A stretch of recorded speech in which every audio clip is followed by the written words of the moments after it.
à tous, c'est Thierry. Allez, on va faire, je vais faire une petite vidéo. Là, c'est pour on va dire, un côté un petit peu technique qui est basé sur le TPO count du market profile. Alors, évidemment, ceux qui ne savent pas ce que c'est, je vous encourage à, si vous voulez vous mettre au market profile. Comme ça vous saurez ce que c'est. Donc je vais pas expliquer, c'est pas le but de la vidéo, ce qu'est le TPO count. Ça servira à ceux qui ont fait donc ma formation sur le market profile ou qui ont lu le livre de Dalton ou qui ont fait la session live sur Paris. Donc là on va parler de ça et je vais vous montrer, et là je dis un grand merci à Romain, un des participants de la première session à Paris, donc c'est lui qui m'a montré comment arriver à avoir le TPO count affiché sur le graphique. Et moi, c'est ça vraiment que je voulais, puisque c'est ce que je regarde constamment tout au long de la journée, ou en tout cas dans mes heures de trading. Et ça me tenait vraiment à cœur de l'avoir sur les graphiques. Là, actuellement, tout ce qu'on avait jusqu'à présent, en cliquant sur le petit curseur ici et sur le profil de la journée, voilà, on avait la fenêtre ici, les Chart Value for Tools, qui s'affichait, et vous avez ici TPO above et below POC, donc vous avez 397 106 et en fait si vous voulez c'est pas du tout c'est vraiment, d'ailleurs ça va pas être celle-là, voilà, 1350 1519, voilà, et donc on était obligé d'avoir la fenêtre constamment ouverte et franchement c'est pas pratique du tout. Donc il a trouvé la solution en utilisant une spreadsheet, donc je vais vous montrer comment mettre ça en application. Voilà, parce que je sais que c'est pas évident, on a un peu galéré, même pour moi. On peut pas, si vous voulez, vous passer, on a essayé, quand on partage le chartbook où il y a le graphe en market profile, plus, déjà ce n'est pas le vôtre à la base, et en plus, avec le spreadsheet, en fin de compte, ça ne fonctionne plus. On n'a plus les données dès que, je sais pas, alors peut-être parce que c'est pas sur le même PC, ou je sais pas du tout. Bref, donc il faut mieux le faire par vous-même, de toute façon. Déjà rien que pour le fait d'apprendre à le faire, et au moins comme ça vous serez sûr d'avoir les bonnes données et que tout fonctionne normalement, si tout va bien. Avant de démarrer ça, je voudrais faire un petit point vite fait sur les formations. Et là je parle des formations live. Donc vous verrez sur le site, donc ne confondez pas avec le forum pour mes membres, sur le site ici, quand vous allez donc sur formation, j'ai créé une page ici qui s'appelle Live Paris. Donc c'est les sessions de formation que nous avons fait et que nous ferons en live à Paris, théoriquement, en tout cas jusqu'à la preuve du contraire, dans la salle de Crescendo Trading. Donc vous cliquez ici, donc formation, vous cliquez sur Live Paris, vous allez arriver sur cette page-là, ici. Vous avez l'explication de toute la formation, ce que c'est, pour ceux qui ne l'ont pas vu encore. Là, vous avez le plan de la formation pour la session de lundi, là, qui va arriver lundi prochain. Voilà, et comme ça, vous pourrez regarder, et on les changera bien évidemment au fur et à mesure des sessions. Ici en haut, au-dessus de ça, donc vous avez les sessions du 14 et 15 novembre. Donc il reste une place. Donc voilà, si vous voulez en profiter, allez-y, ne vous gênez pas. Donc c'est lundi matin, donc voilà, il n'y a plus beaucoup de temps pour réserver, mais bon, c'est toujours possible, il n'y a pas de souci. Nous avons avec Jean-Marc ouvert une session donc le 22 et 23 février, on va laisser passer les fêtes et le mois de janvier, parce qu'on sait, c'est pas forcément évident pour tout le monde à cette époque-là. Voilà, entre Noël, la famille, les cadeaux, les impôts, ceci, cela, voilà, c'est pas franchement le meilleur moment pour éventuellement encore vouloir dépenser de l'argent. Donc on a mis une session au 22 et 23 février 2017, donc les réservations sont ouvertes. Comme d'habitude, on prend 10 personnes par session, on ne prendra pas plus. Donc si vous voulez être sûr d'avoir votre place, vous pouvez réserver dès maintenant, elles sont ouvertes. Et nous avons décidé aussi d'ouvrir une session le 8 et 9 mars, donc 2017 toujours, et là, spécial débutant. Donc quand je dis spécial débutant, ça veut dire qu'en fin de compte, ça va être une formation où là, même quelqu'un il n'y a aucun prérequis demandé. Donc quelqu'un qui n'a jamais travaillé, que ce soit sur du market profile, sur du volume profile, qui ne connaît pas Bookmap, aura donc il y aura une formation pour débutants, Et alors, bien évidemment, à chaque formation, c'est son niveau.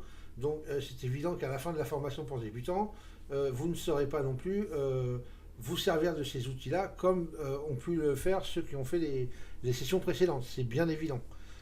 Mais par contre, vous saurez vous en servir et vous pourrez vous débrouiller et après passer sur une formation complémentaire, pourquoi pas, si vous le souhaitez.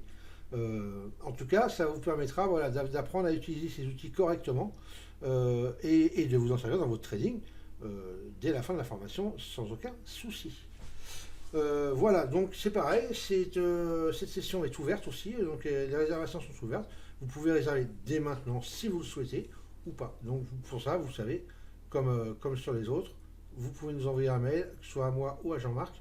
Vous avez nos adresses mail ici et on vous répondra avec plaisir, posez toutes les questions que vous voulez.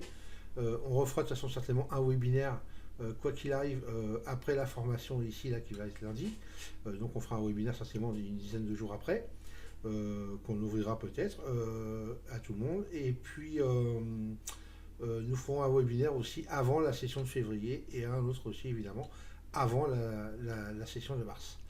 Ok. Donc, voilà. Ça, c'est dit. Maintenant, on va passer aux choses sérieuses et donc au TP au compte.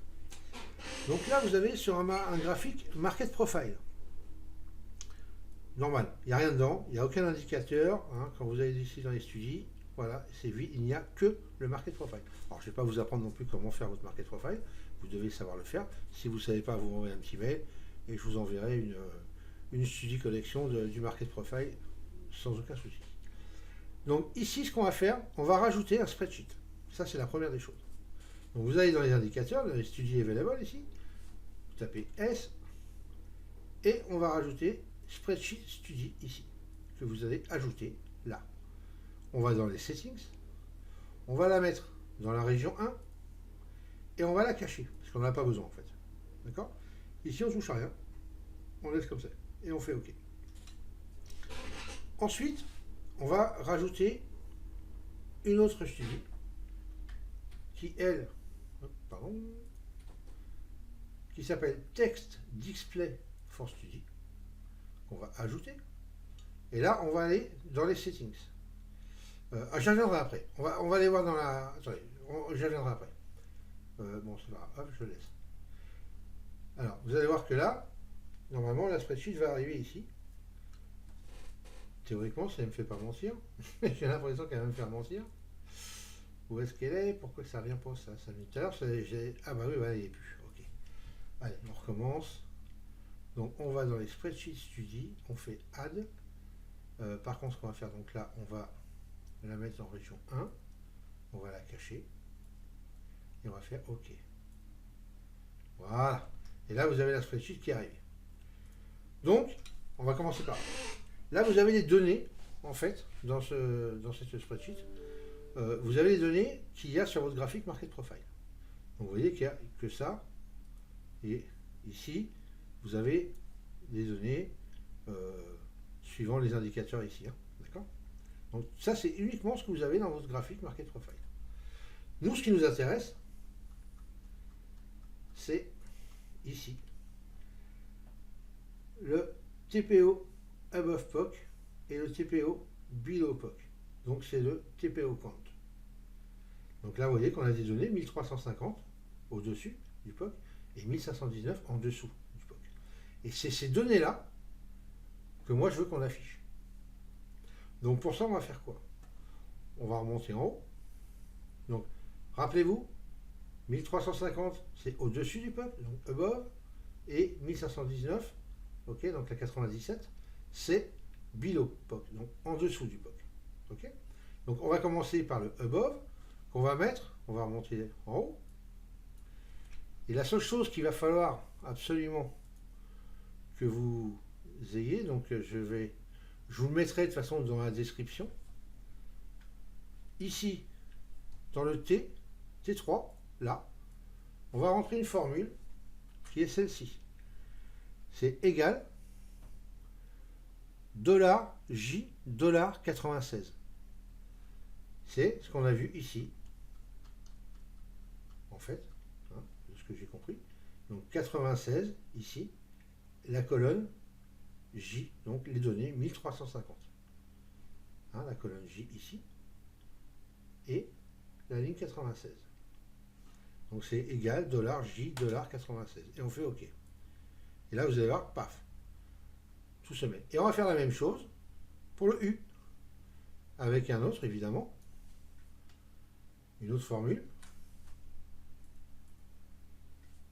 hop, qui est égale $J $97. Donc la ligne J, mais la ligne 97, qui correspond au bilot. Et on va faire OK. Et c'est là qu'il va venir chercher les données pour nous les afficher. Et maintenant, c'est tout ce qu'on a à faire avec la spreadsheet. Alors, si vous n'avez qu'un seul graphe, vous voulez que ce soit un chartbook, par exemple, vous n'avez qu'un market profile dedans, vous pouvez laisser par défaut la spreadsheet par défaut. Sinon, vous pouvez bien évidemment la sauvegarder ici avec le nom que vous voulez. D'accord? Après, il suffira juste de l'appeler comme il faut au niveau du market profile ici. Donc là, on va repartir maintenant que c'est fait dans les studies. Donc là, vous voyez qu'on a notre défaut spreadsheet. Donc si vous allez par exemple ici, si vous l'avez sauvegardé à un autre nom, vous pourrez en allant dans les settings, vous voyez, spreadsheet name, vous pourrez sélectionner le chemin que vous voulez et aller la chercher, elle sera dans les datas de toute façon, mais voilà, avec le nom que vous lui aurez donné. Ok. Alors maintenant, on va là aller ajouter notre texte display for study ici. Et là, on va dans les settings. Et là, c'est important. Donc, ce qu'on veut, nous, c'est avoir d'abord le above. Donc, le above, on a dit que c'était la ligne T. Donc, on va study subgraph to display. Là, on ne touche pas, ça va mettre automatiquement la spreadsheet. Et c'est ici qu'on va aller sélectionner notre colonne T, ici. Et donc, comme le T, c'est above, ici, on va faire préfixe texte pour display value, for display value. On va marquer ici above. Vous marquez ce que vous voulez, hein, au-dessus, par-dessus, bras-dessous, voilà, vous mettez ce que vous voulez. Et dans les subgraphes, on va lui mettre la couleur, moi je mets rouge, voilà, puisque c'est au-dessus des prix, donc pour moi, quand c'est un endroit, un moment pour shorter si c'est lui qu'on a main. Ok.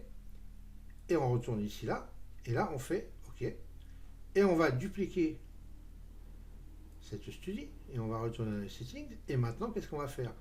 On va marquer ici, on va aller chercher, donc là on était sur la T, on va aller sur la U, ce qui était à côté qu'on a fait. Hein. Et ici, on va marquer below pour au-dessus. Et on va ici, alors moi j'aime bien en bleu, donc je vais mettre en bleu. Et on va faire OK. D'accord? Et on va revenir ici. Et là, vous allez voir que là, si on laisse ici horizontale position et verticale position, 20-90, les deux sont les mêmes, elles vont se chevaucher. Donc là, on va juste changer la position horizontale. On va la décaler, on va essayer 40 pour voir. Et on va faire OK, et on va appliquer. Et là, vous voyez, voilà, là, ça s'affiche. Et vous avez vos données. Alors après, bien évidemment, en allant dans les settings ici des textes study, vous pouvez bien évidemment mettre ce que vous souhaitez.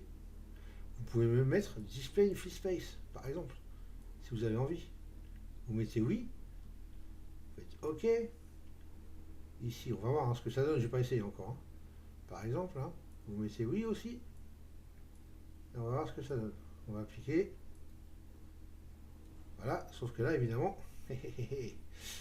on les a les uns sur les autres, je suppose. Hein. On va quand même regarder. Mais à mon avis, ouais. Donc là, ce qu'on va faire, hop, vous en prenez, vous prenez mettons celui-là, vous allez dans Settings, et là vous mettez non. On va remettre sur non de toute façon. Hein. Voilà. Hop. Et on va remonter celui-là aussi. Et celui-là, on va mettre non. Et voilà, comme ça, on va remettre ça comme c'était. Voilà. Et là, vous les avez donc ici. Ok, et donc, quand vous faites, ici, vous êtes sur votre market profile, là, voilà, hop, ok, vous avez donc vos TP au compte ici. Et